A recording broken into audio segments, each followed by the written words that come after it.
हर्क साम्पाङ दिनमा 50-100 वटा स्ट्याटस नपेली थाक्दैनन् अथवा त्यति पेलेर पनि उनी थाक्नेवाला छैनन्।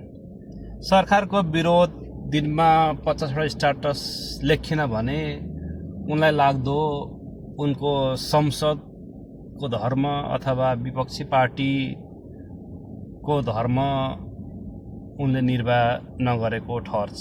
उनको भाषामा नारामा श्रम गर्ने उनको नारा, तर उनको श्रम भनेको $2-4 कमाउन फेसबुकको स्ट्याटसमा खनिएको देखिन्छ।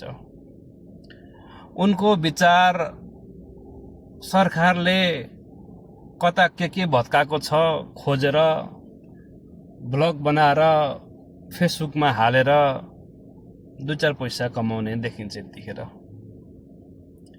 हुन त नयाँ जोगीले धेरै खरानी घस्छन् भन्ने उखान हामी सबैले सुनेका छौँ।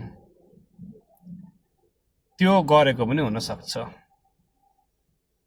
दोस्रो कुरा, फेसबुक मोनेटाइज भएकै छ, 14-15 लाख कति फलोअर्स छन्।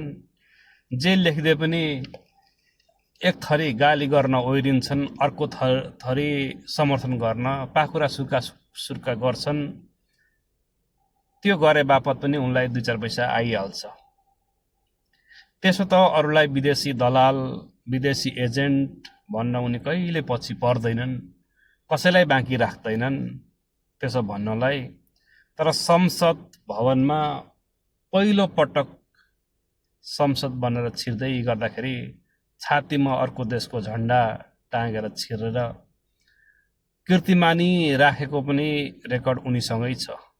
त्यो सम्भवतः अहिलेसम्म कसैले गरेको थिएन होला पनि।